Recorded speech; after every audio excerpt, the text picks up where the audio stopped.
आज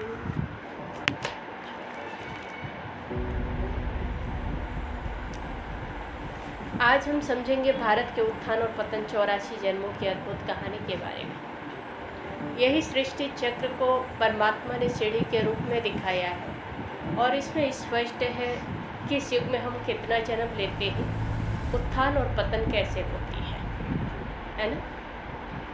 इसमें दिखाया गया है सबसे पहला नया युग सत्युग की दुनिया, जिसको शिवालय कहा जाता है, जो परमात्मा स्वयं हम पवित्र आत्माओं के द्वारा पवित्रता के बल से ये पवित्र दुनिया स्थापन करते परमात्मा हम आत्माओं के लिए, इसीलिए इसको शिवालय भी कहा जाता है। और सत्युग की दुनिया का पहला प्रिंस जो है राजकुमार राजकुमारी राधा कृष्ण होते हैं और यही स्वयंवर के बाद लक्ष्मी नारायण बनते हैं। तो सत्युग में जो है सूर्यवंशी देवता घराने के होते हैं, 8 जन्म लेते हैं, 16 कला संपूर्ण मर्यादा पुरुषोत्तम होते हैं, सभी चीजों से संपन्न होते हैं। और सत्युग में 8 जन्म होने के कारण श्री कृष्ण जन्माष्टमी करके मनाते हैं और यही स्वयंवर के बाद राधा कृष्ण की स्वयंवर के बाद लक्ष्मी नारायण बनते हैं। इसलिए लक्ष्मी नारायण का जन्मदिन कभी नहीं मनाते हैं, सुना है कभी नहीं, क्योंकि यही राधा कृष्ण स्वयंवर के बाद लक्ष्मी नारायण बनते हैं। और यहाँ आत्मा सत्व प्रधान पवित्र पावरफुल होती है और सत्युग के लास्ट तक केवल 9 लाख जनसंख्या होगा सत्युग, और चैतन्य देवी देवताओं का राज्य होगा। सत्युग में एक भाषा, एक मत, एक ही राज्य होगा, दैवी गुण के होंगे वहाँ। और सत्युग की दुनिया में देवी देवता अतीन्द्रिय सुख के झूले में झूलेंगे, क्योंकि वहाँ कोई अप्राप्त वस्तु नहीं जो मेहनत करनी पड़े, फिक्र करनी पड़े, है ना। वहाँ सभी चीजों से संपन्न रहते हैं। सत्युग की दुनिया में घी दूध की नदियाँ बहती है, माना सभी चीज़ों से संपन्न रहते, कोई चीज़ की कमी नहीं रहती, कोई ऐसा प्राप्त वस्तु नहीं है। वह प्रकृति भी दासी बन करके सेवा करती, क्योंकि प्रकृति भी सत्व प्रधान पवित्र होती है ना। और सत्युग की दुनिया में गाय भी एक घाट में पानी पीते हैं, शेर गाय एक घाट में पानी पीते, माना जानवर में इतने प्रेम होते हैं, तो देवताओं में कितनी प्रेम होगा जरा सोच के देखिए। लेकिन आज के डेट में जानवर के तो बात छोड़ी, एक परिवार के, एक ब्लड कनेक्शन के परिवार होकर के भी आज सही सलामत नहीं रह पा रहे घर में। एक दूसरे का दुश्मन घर में है, कोई बाहर नहीं है। आज बाप का दुश्मन बेटा है, बेटा का दुश्मन बाप है कि नहीं है? आज ये स्थिति है ना। लेकिन सत्युग की दुनिया में जानवर में इतनी प्रेम होती है, तो वहाँ देवताओं में कितनी प्रेम होगी। और देवी देवताएं हमेशा सोने के माना, हमेशा वहाँ उत्सव होती है, खुशियाँ होती है। और देवी देवताएं सोने के महल में रहते हैं। जरा सोचिए, जो सोने के महल में रहेगा उसके लिए जेवरों की कमी होगी, कोई चीज का कमी नहीं होता है वहाँ। सोने की ईंट से वहाँ तो महल बनेगा और हीरे के रत्न जड़ित से वहाँ सजे रहेंगे, खिड़कियाँ दीवाले सजे रहेंगे, वहाँ ना हमेशा दिवाली की तरह उत्सव चमचमाता रहेगा। और सत्युग की दुनिया में धरनी भी इतनी पावरफुल शक्तिशाली होती है, जो फल भी बड़े सुंदर सुंदर रसेदार स्वादिष्ट होंगे।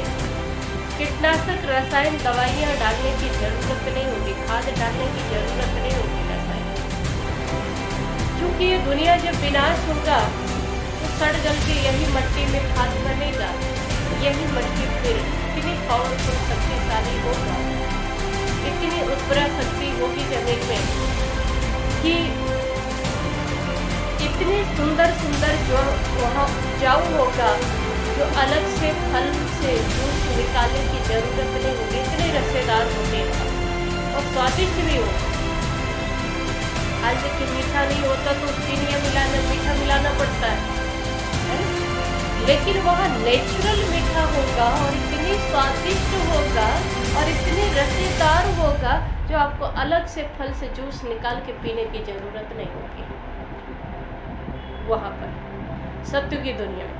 और चैतन्य देवी देवताओं का राज्य होगा। वहाँ जड़ चित्र मूर्तियाँ नहीं होंगे, मठ मंदिर नहीं होगा, वहाँ चैतन्य पूज्य देवी देवताएं होंगे सत्युग की दुनिया में।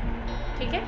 और 8वें जन्म के बाद 9वें जन्म में राम और सीता बनते हैं। तो सत्युग में 8 जन्म लेते हैं, 16 कला होती है, सूर्यवंशी होते हैं और आत्मा सत्व प्रधान होती है। और 8वें जन्म के बाद 9वें जन्म में राम और सीता बन जाते हैं। इसलिए राम नवमी मनाया जाता है, राम का जन्मदिन भी नहीं मनाया जाता।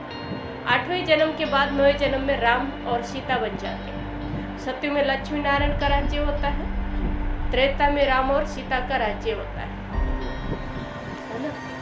और त्रेता युग में चंद्रवंशी क्षत्रिय घराने के होते हैं, 14 कला होती है। चंद्रवंशी 14 कला क्षत्रिय घराने के होते हैं और 12 जन्म होते हैं। सत्युग में 8 जन्म, त्रेता में 12 जन्म। और सत्युग में सूर्यवंशी, त्रेता में क्षत्रिय घराने के होते हैं, चंद्रवंशी के होते हैं। है तो देवी देवताएं यहाँ भी, लेकिन बाबा ने कहा कि यहाँ सत्युग में 16 कला संपूर्ण होते हैं और त्रेता में 2 कला कम हो जाती है, 14 कला हो जाती है, कला घट जाती है। तो जैसे ही हम चार्ज फुल होकर के यहाँ आते हैं, पाठ बजाते हैं, तो हंसते बोलते खेलते चलते हैं, तो चार्ज का परसेंट कम होगा कि नहीं होगा जब हम यूज कर रहे हैं शक्ति को? वो कम होने के कारण 2 कला कम हो जाती है तो देवी देवताएं ही। लेकिन जो एनर्जी हमारे युवा अवस्था में होगा वो वृद्ध अवस्था में तो नहीं होगा, शरीर तो वही है ना। और यहाँ सत्युग त्रेता में चैतन्य देवी देवताओं का राज्य होता है और यहाँ आत्मा त्रेता युग में सतोगुणी होते हैं। सत्युग त्रेता में चैतन्य देवी देवताओं का राज्य होता है, जो परमात्मा राम हम आत्मा रूपी सीताओं के लिए यह राज्य स्थापन किया, जिसको ब्रह्मा का दिन राम राज्य कहा जाता है। ब्रह्मा का दिन राम राज्य माना जीवन में दुख रूपी अंधकार नहीं होगा और सभी चीजों से संपन्न होंगे। कोई भी प्रकार का दबाव बंधन किसी का नहीं होगा। वहाँ ना तो पाप कर्म करेंगे, ना वहाँ सजाए भुगतनी पड़ेगी, न एक दूसरे की वकालत करेंगे लोग, न वहाँ डॉक्टर होंगे, न कोई बीमारियां होंगी। कायाकंचन निरोगी शरीर होगा। आज सुंदर बनने के लिए कितना आर्टिफिशियल बनावटी श्रृंगार करते हैं, लेकिन सत्युग की दुनिया में नेचुरल सुंदरता, उसको काट दीजिए, नेचुरल सुंदरता होती है। आर्टिफिशियल श्रृंगार करने की जरूरत नहीं होगी और शरीर भी कायाकंचन निरोगी सुंदर शरीर होगा, है ना। और वहाँ कंकड़ पत्थर नहीं होते सत्युग की दुनिया में, धूल मिट्टी नहीं होगा, हरियाली रहे, जैसे गार्डन में घास जमा रहता है ना, उसी तरह इतना हरा भरा हरियाली होगा जो वहाँ देवताओं को चप्पल पहनने की जरूरत नहीं होगी। तो देवताएं दिखे चप्पल भी नहीं पहनते तो वहाँ चश्मा भी देवताओं की नहीं चढ़ती है।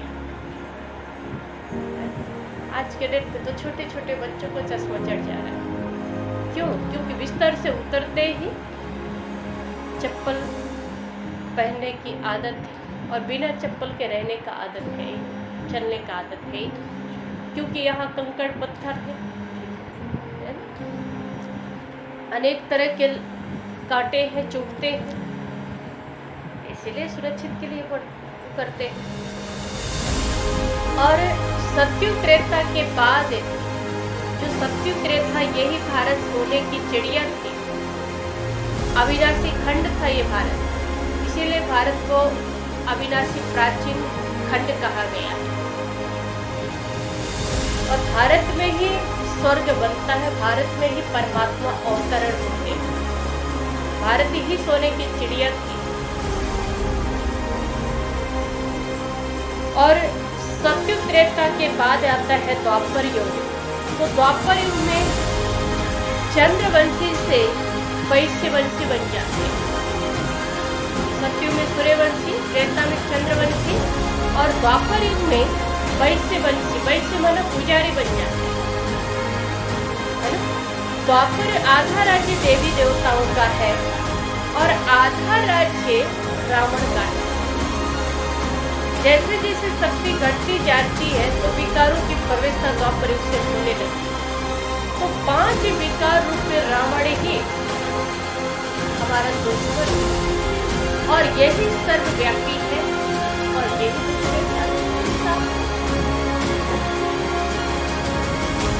द्वापर युग से रावण का राज्य शुरू होता है। विकारों के ही प्रवेश का होना शुरू हो जाता है। जब शक्तिहीन होते हैं तो विकारों की प्रवेशता होने लगती है।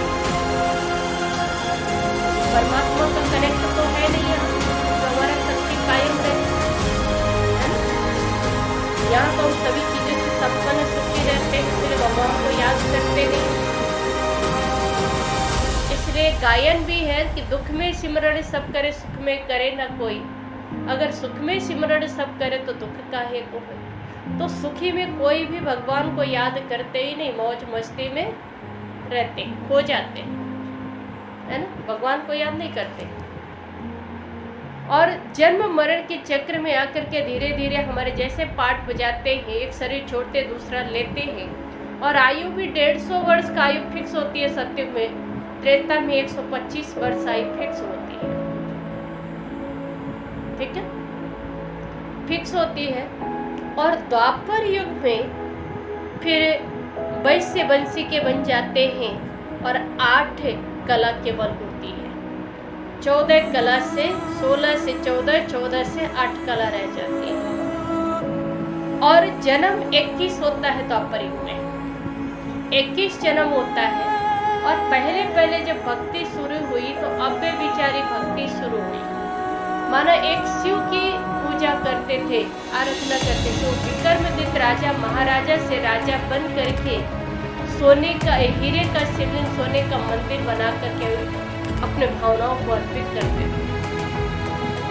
माना पहले पहले जब भक्ति शुरू हुई तो जिसने पूज्य बनाया था उसकी यादगार प्रतिमा बना करके पहले पहले उनकी पूजा करते। अब बेविचारी वाला एक परमात्मा को पूजते हैं।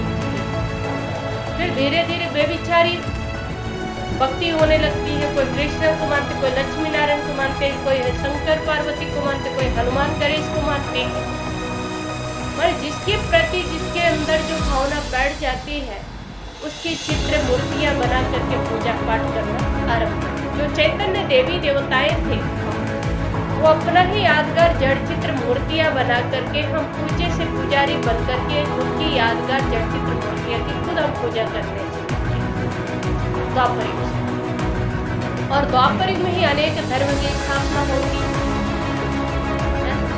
मठ मंदिर बनना, पूजा पाठ करना, अनेक धर्म की स्थापना होना द्वापर युग से शुरू होता है। और यहाँ आत्मा रजो प्रधान हो जाती है। जो यहाँ रावण को दिखाया है द्वापर युग से रावण राज्य शुरू हो जाता है। रावण विद्वान भी था, बलवान भी था, धनवान भी था, लेकिन रावण उतना ही अहंकारी भी था।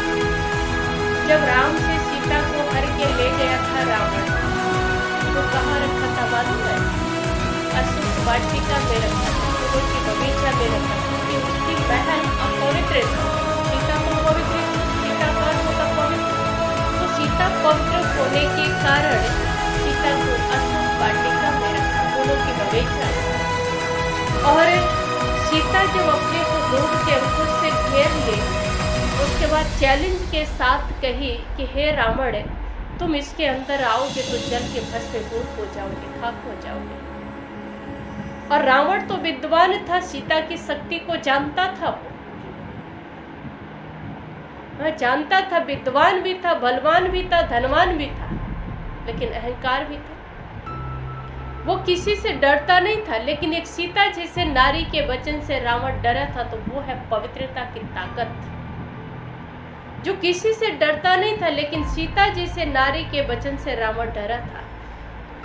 तो सीता का अर्थ होता है पवित्र। पवित्रता की शक्ति वो शक्ति है जो असंभव को भी संभव करती है।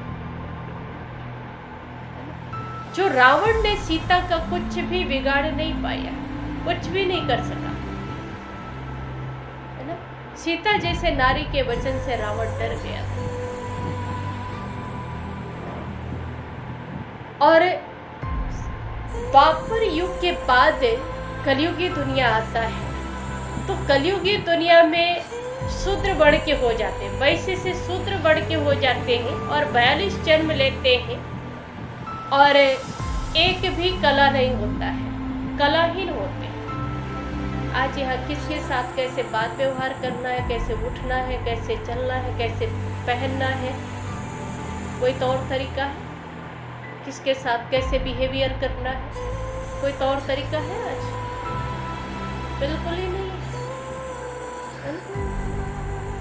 आज के डेट में आज इंसान कलयुगी दुनिया में बिल्कुल बेसमझ पत्थर बुद्धि हो गए हैं।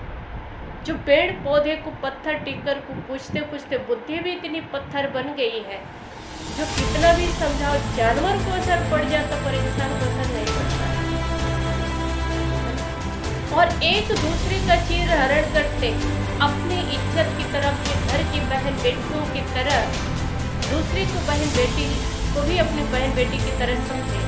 तो ऐसे गंदे ख्यालात हरकत एक दूसरे के प्रति ख्यालात नहीं करते, गंदी हरकत नहीं करते। आज नारियां ही केवल असुरक्षित नहीं, आज के तो डेट में पुरुष भी असुरक्षित, जिस कारण पुरुषों को भी कानून के दरवाजा को खटखटाने की स्थिति है। वो भी कानून के दरवाजे को खटखटा रहे हैं। अगर सुरक्षित होते तो कानून के दरवाजे को खटखटाते, इसका मतलब है कि वो भी असुरक्षित है। आज कलयुगी दुनिया में लाखों 50 हजार खर्च करके मूर्तियां बनाते हैं, व्रत रहते हैं, पूजा पाठ करते हैं, व्रत रहते हैं। जैसे व्रत खत्म हो जाता है फिर वो मूर्ति को क्या करते हैं? विसर्जित कर देते हैं, है ना। वो लगानी कहाँ गया? सफल हुआ? कहाँ गया? पानी में गया कि नहीं गया? यानी व्यर्थ का कमाई किसी न किसी बहाना से व्यर्थ में ही जाता है। वो समझते हैं कि हमने तो बहुत बड़ा पुण्य का काम किया, बहुत अच्छा काम किया, लेकिन वो 50 लाखों रुपए खर्च करके जो मूर्तियां बनाते हैं, व्रत रहते हैं, जितना दिन व्रत रहता उतना कितना नेम टेम से रहते, है ना, कितना नेम टेम से रहते, कोई पाप कर्म छल कपट नहीं करते, है ना। और बिना भोग लगाए पूजा पाठ किए, नहाए धोए, कभी पाठ किए भोजन नहीं करते हैं। वो भी शुद्ध सात्विक भोजन, सात्विक भोजन करते हैं, सात्विक वो फलारी वाला करते हैं, है ना, ऐसा करते हैं। लेकिन वास्तव में व्रत तो हमें अशुद्ध खान पीन का करना है, कोई अन्य का नहीं करना है। और वो लगाने जो भी लगाते हैं वो लगाने सारा पानी में ही जाता है, कोई सफल नहीं होता है, वो सफल नहीं होता है। आज सूरज को भी भगवान समझ करके जल चढ़ाते, कहते हैं ज्ञान सूर्य प्रकटा ज्ञान अंधेरे विनाश। तो ज्ञान सूर्य परमपिता परमात्मा है, न कि स्थूल सूरज। वो सूरज तो एक तत्व तो है, धूप देने वाला है, लेकिन वास्तव में ज्ञान सूर्य कौन है? परमात्मा है। ज्ञान सूर्य परमपिता परमात्मा है, जो हम मानव आत्मा को ज्ञान के घृत जब आते हैं परमात्मा, तो ज्ञान के घृत डाल करके हमें पावन बनाते हैं। लेकिन आज भक्ति मार्ग में भगवान सूरज को भगवान समझ करके जल चढ़ाते हैं, लेकिन वो भगवान तो हमारे ऊपर खुद ज्ञान अमृत का जल चढ़ा रहा है। हमें पावन बनाने के लिए, तो हमें उसके ऊपर जल चढ़ाने की जरूरत है। वो पतित तो है, पतित तो हम हैं और हमें पावन बनना है। तो परमात्मा हमें मनुष्य आत्माओं को ज्ञान अमृत का जल चढ़ा करके हमें पावन बना रहा है, शुद्ध बना रहा है। ज्ञान गंगा से स्नान करके, पानी की गंगा से स्नान करने से तन के मैल जाएंगे, मन के मैल नहीं जाएगा। मन के मैल तो केवल ज्ञान गंगा से ही जाएगा। आज दुनिया में एक दूसरे का चीर हरण करते हैं। जब कोई सहारा आधार नहीं होता है बचाने का, तो कहते भगवान मुझे बचाओ, इस दुख से छुड़ाओ, मुझे कहीं और ले चलो जहां सुख और चैन मिले। भगवान को पुकारते हैं, भगवान को पुकारते हैं। आज सारे एक द्रौपदी की बात नहीं है, आज सारे द्रौपदियां हैं, सबकी चीर हरण हो रही है, कहीं ना कहीं सबकी हो रही है, जो भगवान आकर के इस चीर हरण से हमें बचाने आया है।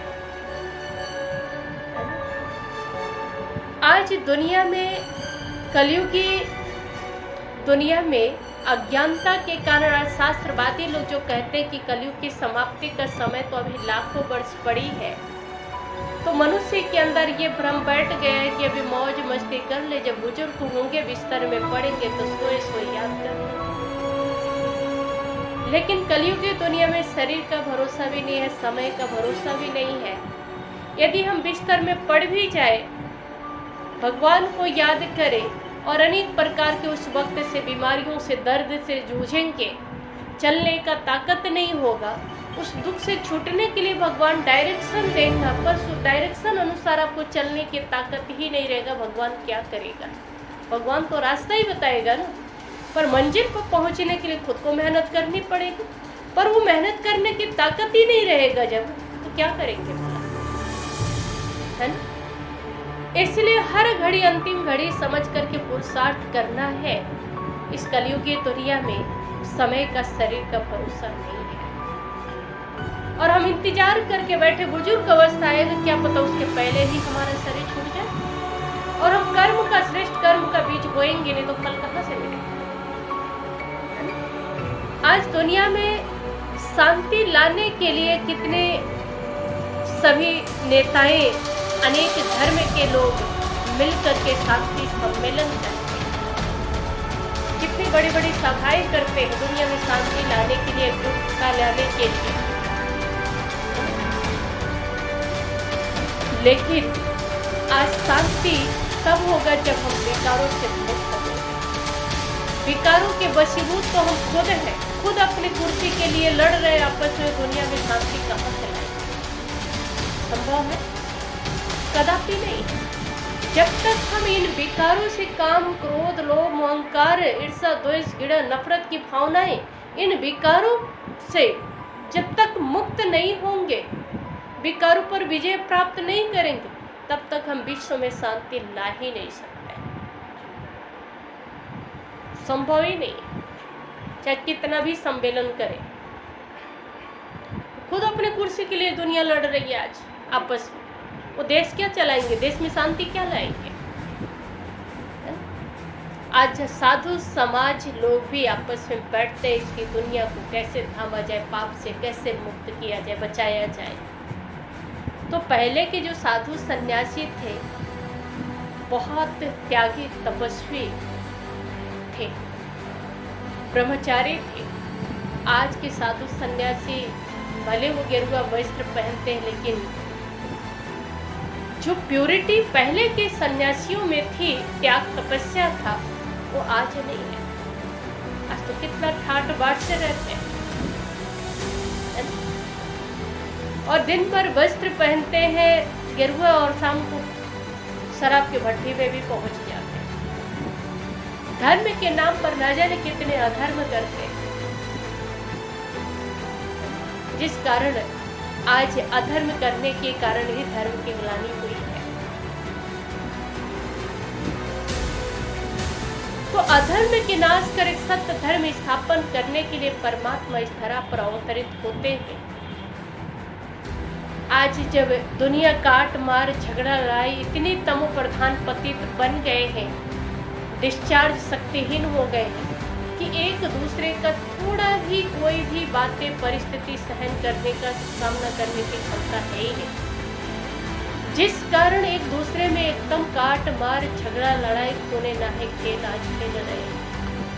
एक दूसरे का दुश्मन, घर घर में महाभारत की लड़ाई हो रही है, घर घर में एक दूसरे का दुश्मन। ऐसे पापाचार भ्रष्टाचारी दुनिया से मुक्त करने के लिए जब इतने दुखी अशांत परेशान होते तो हम मनुष्य आत्माएं ही तो पुकारे थे कि हे भगवान आओ इस दुख की दुनिया से छुड़ाओ, कहीं और ले चलो जहाँ सुख और चैन मिले। हम यहाँ पुकारते थे दुखी अशांत परेशान होने की कारण। तो हम बच्चों की पुकार सुन करके कलयुग के अंत और सतयुग के आरंभ के बीच संगम युग में आते हैं। संगम युग में आते हैं तो एक जन्म संगम युग में होता है, कलयुग में 42 जन्म होता है और कलाहीन होते हैं। आज के दुनिया में खुद की प्रदर्शन खुद कर रहा है, वस्त्र पहना जाता है शरीर को ढकने के लिए, लेकिन आज के डेट में वस्त्र पहनते खुद की प्रदर्शन खुद करने के लिए, जो देखने में भी शर्म आता है। होता है कि नहीं होता ऐसा? आज कलयुग की दुनिया में खुद के वर को ढूंढ रहे हैं, आज एक दूसरे का चीर हरण कर रहे हैं। यही तो कलयुग की दुनिया के अंत के निशानी है। जो भगवान आकर के इस कलयुग की दुनिया से निकाल, यानी भगवान जब आते हैं संगम युग में तो हम कलयुगी दुनिया से निकल ज्ञान मार्ग में आते हैं। तो भगवान हमें ज्ञान योग के बल के द्वारा हमारे जीवन को श्रेष्ठ पवित्र बनाते हैं। जब त्याग तपस्या के बल से हम पवित्र बनते हैं और अपने समान अन्य आत्माओं को पवित्र बनाते हैं, तो यही पवित्रता के बल से त्याग तपस्या के बल से संपूर्ण पावन बन जाते हैं। तो हम आत्माएं परमात्मा के साथ परम धाम घर जाते हैं, घर से फिर नई दुनिया में आते हैं। तो यही ब्राह्मण आत्माएं ही देवता बनेंगे, क्योंकि यहाँ देवता बनने की कर्म कर रहे हैं, पुरुषार्थ कर रहे हैं, पढ़ाई कर रहे हैं। यहाँ पढ़ाई कर रहे हैं, यहाँ प्रारब्ध होते सत्युग में, ठीक है।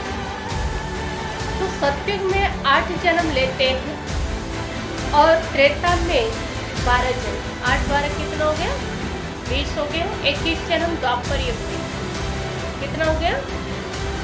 20 और 21 41 और 42 जन्म कलयुग में 41 और 42 83। एक जन्म संगम युग। जो ये ज्ञान के द्वारा जन्म होता है, दिव्य जन्म, अलौकिक जन्म, ये कोई गर्भ से जन्म नहीं हुआ है। और ये अंतिम जन्म है जो ज्ञान मार्ग में ज्ञान से एक नया जीवन जीने का मार्ग मिला है। ये ज्ञान से एक ब्राह्मण जीवन का जन्म मिला है। आज दुनिया में जात के ब्राह्मण है पर कर्म के ब्राह्मण नहीं है। उसको ब्राह्मण कहेंगे?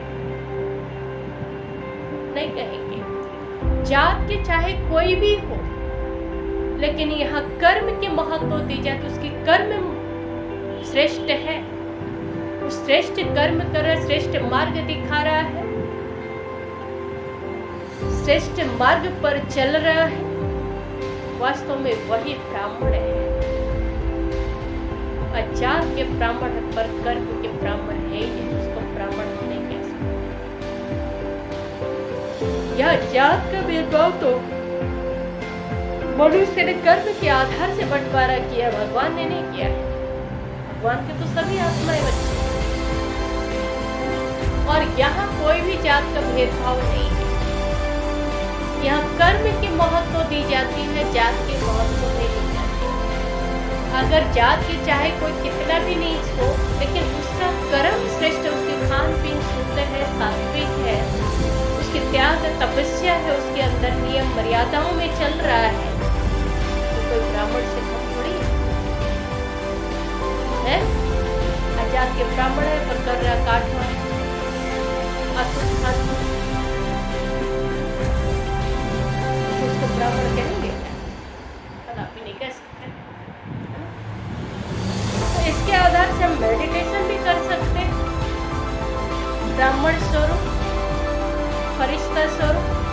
देवता स्वरूप, फिर यहाँ पूज्य स्वरूप, देवता स्वरूप, फिर वैश्य स्वरूप के, फिर उसके बाद ये क्या कहते हैं कलयुगी दुनिया में वैराग्यपन का फील कर सकते हैं। इसके आधार से हम इसके आधार से हम वैराग्यपन का फील कर सकते हैं। कलयुगी दुनिया में ये हम संगम में ये समझे कि हम कितना सर्वश्रेष्ठ ब्राह्मण हैं, कितने सौभाग्यशाली जो भगवान ने मुझे चुन करके, फिर भगवान मुझे पढ़ाकर मेरे श्रृंगार कर रहा है, गौरी तुल्य जीवन को निरातुल्य बना रहा है। जिस भगवान को दुनिया ढूंढ रही है उसके पालना में हम पल रहे हैं। हम कितने सौभाग्यशाली, जिसको हम ढूंढ रहे थे वो स्वयं ढूंढ करके अब सर्व संबंध का पालना दे करके मुझे अपना बच्चा बनाया। सर्व ज्ञान गुण शक्तियों से हमारे श्रृंगार कर रहा है भगवान स्वयं। फिर हम मन बुद्धि के द्वारा आए परम धाम। परम धाम में एकदम शांति का फील करें, परमात्मा की शक्ति के फाउंडेशन में डुबकी लगा रहे। परमात्मा की अनंत शक्तियां हमारे अंदर बढ़ती जा रही है, जन्म जन्मांतर के विकर्म भस्म होते जा रहे हैं, पाप कर्मों से मुक्त होते जा रहे हैं, सर्व शक्तियां मेरे अंदर भरती जा रही है, ये फील करें। फिर सत्युग त्रेता में आए तो पूज्य स्वरूप का फील करें कि हम कितना सुंदर कायाकंचन निरोगी शरीर है मेरा, पूज्य स्वरूप हो, पूज्य चैतन्य देवी देवता है, ये दुनिया कितना सुखदायी है, कितना सुंदर ये दृश्य है, और कायाकंचन निरोगी शरीर है। सत्युगी दुनिया फूलों की बगीचा है, प्रकृति दासी बन करके सेवाएं कर रही है, शेर गाय घाट में पानी पी रहे हैं, कितनी सुंदर ये खुशबूदार आकर्षक में ये वातावरण है, शुद्ध सतो प्रधान यहाँ है वातावरण,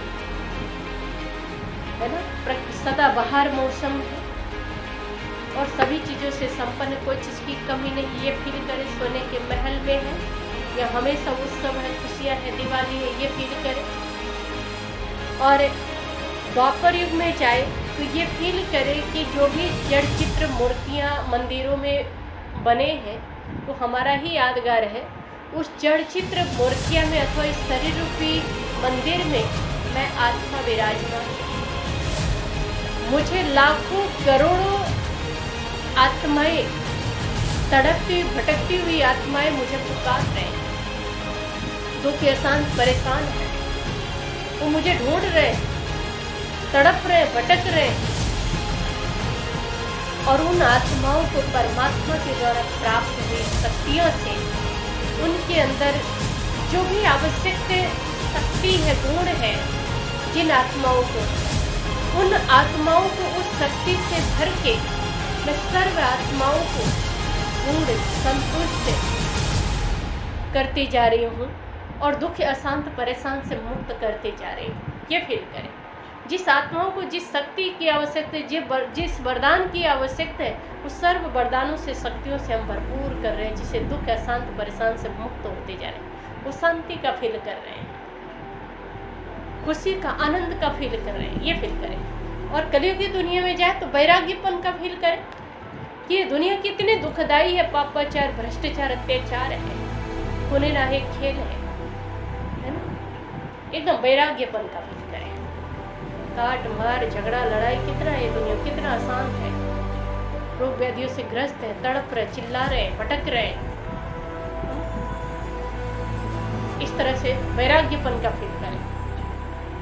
जब तक वैराग्य नहीं होगा इस दुनिया से, तब तक हम ब्राह्मण बन नहीं सकते, है ना। और जब ब्राह्मण नहीं बनेंगे श्रेष्ठ कर्म के, तो हम देवता भी नहीं बन सकते।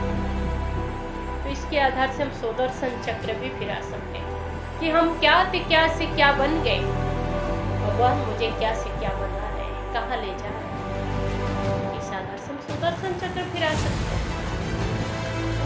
मैं कल्प कल्प के विजयी आत्मा, सफलता मेरा जन्मसिद्ध अधिकार है। अब कुछ पूछना है इसमें? क्लियर है? अब आप कितने जन्म लेते पूरे? पूरे 84 जन्म लेते हैं। 83 जन्म तो हम शरीर से लेते हैं, और ये एक जन्म है अभी जो नया जन्म मिला है, ये ब्राह्मण जन्म का, जो ज्ञान से जन्म मिला है, जो ज्ञान मार्ग में एक नया जीवन मिला है, हम नई दुनिया में जाने का। इसको ब्राह्मण जन्म, मर्जीवा जन्म कहते हैं, जो जीते जी इस दुनिया में रहते, इस दुनिया से बिल्कुल बुद्धि न रहे, इस दुनिया से बुद्धि को बिल्कुल मोड़ दे और नई दुनिया की तरफ, घर की तरफ जोड़ दे। हमारा ये जीवन हमारा मर्जीवा जन्म है, हमारे लिए ये दुनिया जैसे मरा पड़ा है ही नहीं। मुझे इस दुनिया में रहना ही नहीं है, एकदम बैरागी पर है। ठीक है, इसके आधार से मेडिटेशन हम कर सकते हैं। डिफिकल्ट है, मुश्किल है, आदत डालनी पड़ेगी, है ना, आदत डालना पड़ेगा। जैसे इस चीज में हम, इस चीज में क्या था, इसमें क्या था, इसमें क्या हुआ, इसमें क्या हुआ, फिर इसमें आकर के क्या हुआ, इसके आधार से हम सुदर्शन चक्र फिरा सकते हैं, क्या थे क्या से क्या बन गए।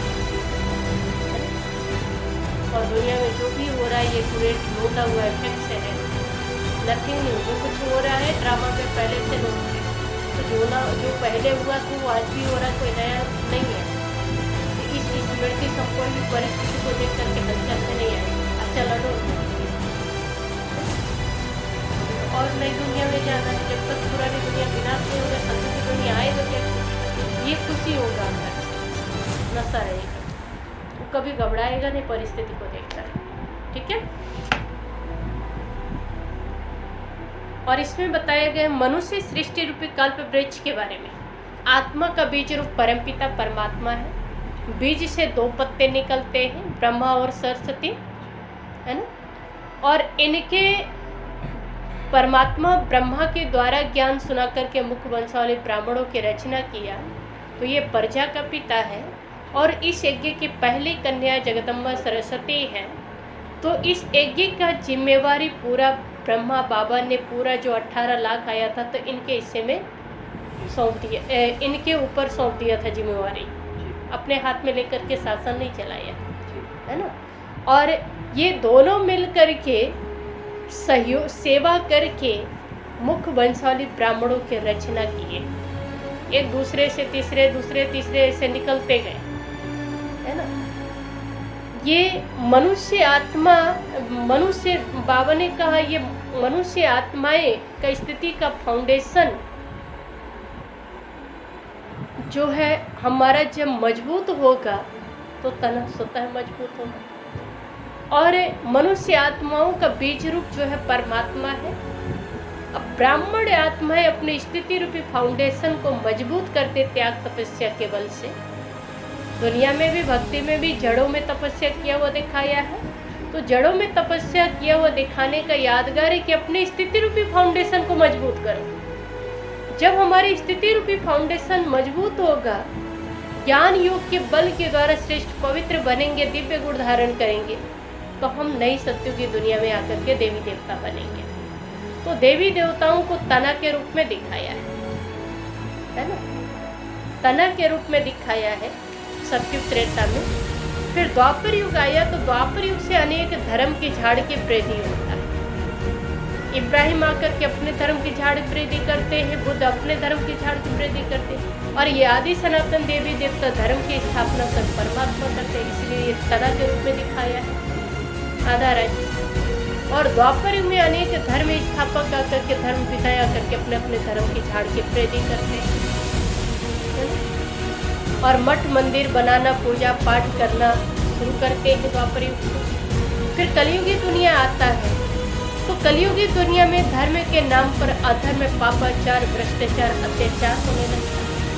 तो अधर्म के नाश से भी होने लगते हैं, और अधर्म के नाश कर एक सत्य धर्म स्थापन करने के लिए परमात्मा कलयुग के अंत के समय में एक साधारण मनुष्य तन का आधार लेते हैं। और हम मनुष्य आत्माओं को इस पतित भ्रष्टाचारी दुनिया में रहते हुए हम मनुष्य आत्माओं को परमात्मा कमल पुष्प समान ज्ञान योग के बल के द्वारा कमल पुष्प समान पवित्र जीवन बनाते हैं, इनके द्वारा ज्ञान देकर त्याग तपस्या के बल से। जो दिखाया है कि यूरोपवासी यादव और भारतवासी कौरव आपस में लड़ेंगे, कटेंगे, मरेंगे, लेकिन स्वर्ग के राज्य भाग्य के अधिकारी वही बनेगा जो श्रेष्ठ कर्म का बीज बोएगा, जो त्याग तपस्या करेगा। इसलिए इसमें दिखाया है कि दो चूहे आपस में लड़ते, बिल्ली माखन खा जाती है। माने जो श्रेष्ठ कर्म करेगा वो स्वर्ग के राज्य भाग्य के अधिकारी बनेगा। जो पुरुषार्थ नहीं करेगा वो आपस में कटेगा, लड़ेगा, मरेगा, लेकिन स्वर्ग के राज्य भाग्य से वंचित हो जाएगा। तो बाहुबल से हम सत्यों की दुनिया के राज्य भाग्य के अधिकारी नहीं बन सकते।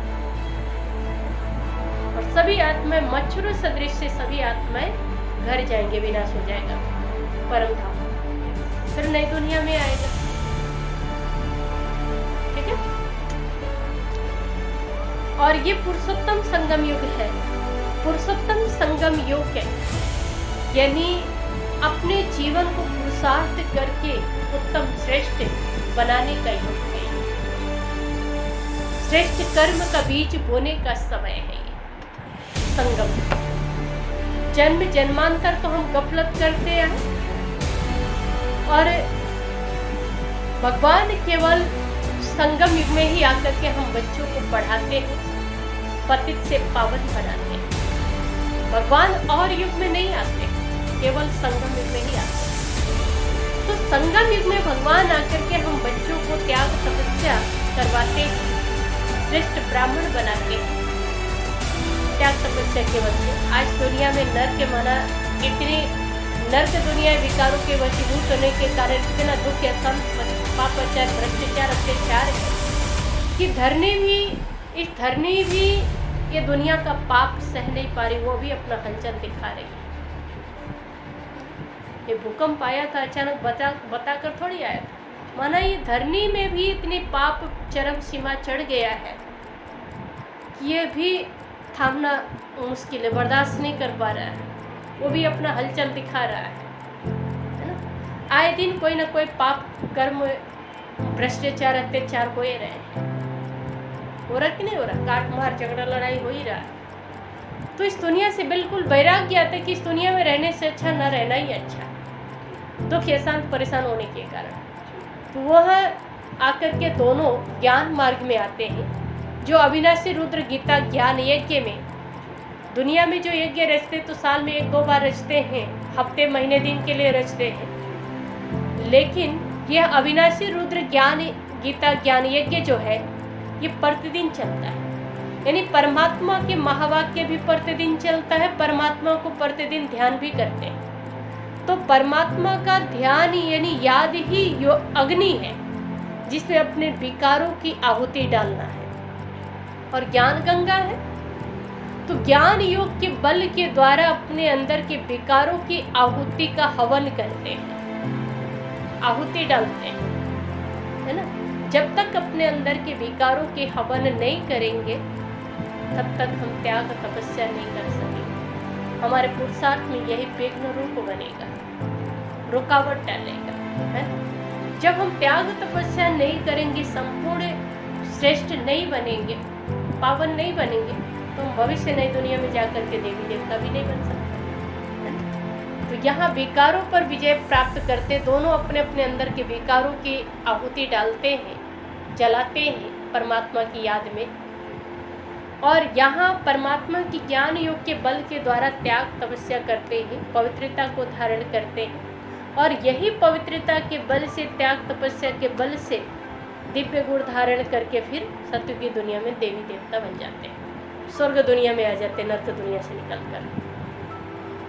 ठीक है। ये संगम में पुरुषार्थ करते हैं, पुरुषार्थ करके जब संपूर्ण पावन बन जाते हैं तो नई दुनिया में आते हैं जब, तो देवी देवता बन करके आते हैं, देवी देवता बनते हैं। यही जो पुरुषार्थ करेगा उनको।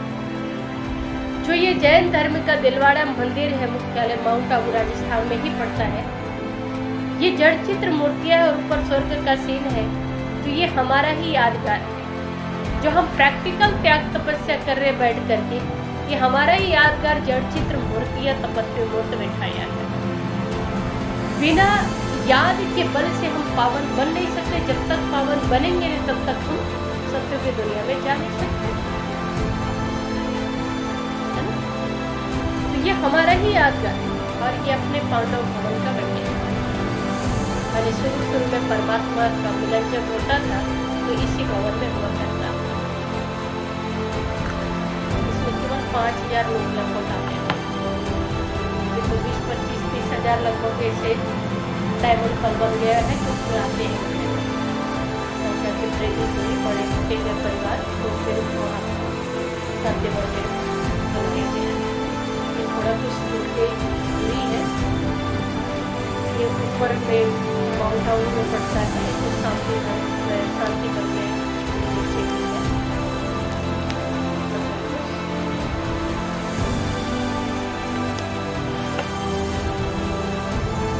और ये कलयुगी दुनिया के विनाश के बारे में बताया है।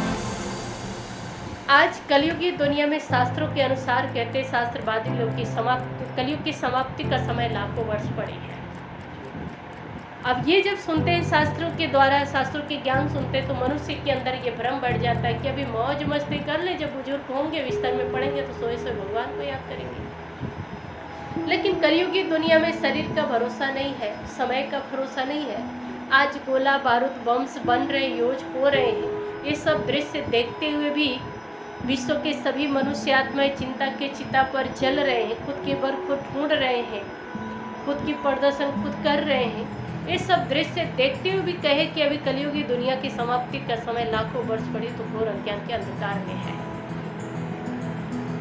यही सब तो कलयुगी दुनिया की नजारा है, निशानी है। जो आए दिन विनाश हो रहे हैं, यूज हो रहे हैं, धर्म के नाम पर अधर्म हो रहे हैं। जैसे राक्षसी भोजन करे तो राक्षसियों की तरह स्वभाव संस्कार भी है, बड़े बड़े नाखून पालना, बड़े बड़े बाल पालना, न जाने क्या क्या पहनना लटकाना, खुद की प्रदर्शन खुद करना, खुद की बल खुद ढूंढना, यही तो कलयुगी दुनिया की निशानी है। और ये सब दृश्य देखते हुए भी कहे कि कलयुगी अभी बच्चा है, तो कलयुग बच्चा नहीं है बल्कि बुढ़ा हो चुका है। जैसे बूढ़े शरीर का कोई भरोसा नहीं होता कब सांस निकल जाए, ऐसे कलयुगी दुनिया भी बुढ़ा हो चुका है और इसका कोई भरोसा नहीं है, ना शरीर का ना समय का, कब घड़ी किसको क्या परिस्थिति आएगी, कब शरीर छूट जाएगा। और ये सब दृश्य देखते हुए भी कहे कि कलयुग की समाप्ति का समय अभी लाखों वर्ष पड़े तो घोर अज्ञान के अंधकार में। विनाश के नजारा तो हमारे दिन देख रहे हैं। कलयुग के विनाश तो हो ही रहा है, विनाश होने में भी लाखों वर्ष नहीं है, विनाश के नजारा चल रहा देख रहे हैं। आएंगे गोला बारूद बम्स जो बन रहे देश में रख के सजाने के लिए बन रहे हैं, क्या यूज करने के लिए बन रहे हैं, यूज हो भी रहे हैं, बन भी रहे हैं। और यहाँ दिखाया गया है कि आज दुनिया इतना अज्ञानता की कुंभकर्ण की नींद में सोया हुआ है, जो परमात्मा ज्ञान अमृत ब्रह्मा कुमारियों के द्वारा कुंभकर्ण के नींद में सोए हुए आत्माओं को जगाने के लिए ज्ञान अमृत डाल रहे हैं। और एक कान से सुन रहे, दूसरे कान से निकाल दे रहे, मानो सुना अनसुना कर दे रहे इस ज्ञान। आज इतनी अज्ञानता के नींद में सोए हुए हैं कि उन्हें प्रभाव नहीं पड़ता सुना अनसुना कर देते। अज्ञान काल की नींद में सोए हुए जो भगवान आकर के ज्ञान अमृत कानों में डाल करके जागृत करे तो उसको जागो। अभी सोने का वक्त नहीं है, गफलत करने का वक्त नहीं है। अब ज्ञान योग के बल के द्वारा अपनी आत्मा रूपी ज्योति को जागृत करने का वक्त है। तो जो सोया वो खोया, जो जागा वो पाया। ये सोने का वक्त नहीं है, उनको जागो करके सभी आत्माओं को परमात्मा ब्रह्मा कुमारियों के द्वारा जागृत कर रहे हैं। जैसे इस सृष्टि अंतिम श्वास के चरण पर है, जो ऐसे सिर्फ गोला बारूद बॉम्ब्स बन चुके हैं, यूज हो रहे हैं दुनिया में। जैसे व्यक्ति के अंतिम श्वास के चरण में होता है तो उसको ऑक्सीजन देते हैं, उसी तरह आत्माएं भी सृष्टि भी अंतिम श्वास के चरण में है, जो परमात्मा इसे सृष्टि को थामने के लिए, सृष्टि की आत्माओं को जागृत करने के लिए ज्ञान योग की ऑक्सीजन दे करके, ज्ञान युग के इंजेक्शन लगा करके आत्मा योगी को जागृत कर रहे हैं, जागृत कर रहे हैं। आज दुनिया में ऐसे ऐसे मिसाइल बन चुके हैं जो एक में फूटेगा तो न जाने कितने एरिया बैठे बैठे रिमोट दबा लें।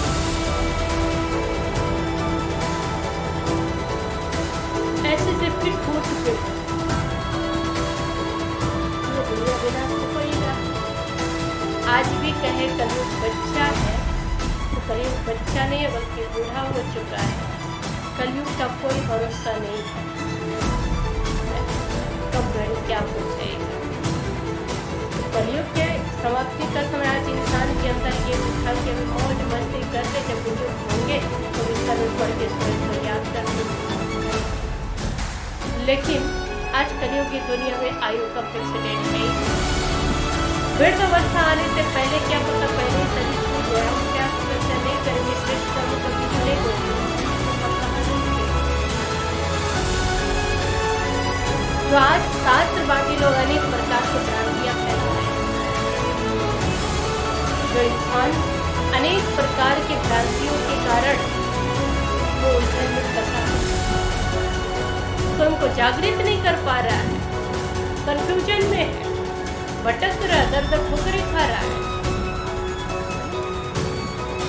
तो कलयुग दुनिया का विनाश हो रहा है। कलयुग की दुनिया का विनाश होने में लाखों वर्ष नहीं है। विनाश के नजारा तो हम आए दिन देख रहे हैं। ठीक है, समझ में आए? कुछ पूछना है? और इसमें कल समझेंगे राज्यों के आधार, विधि एवं प्राप्ति।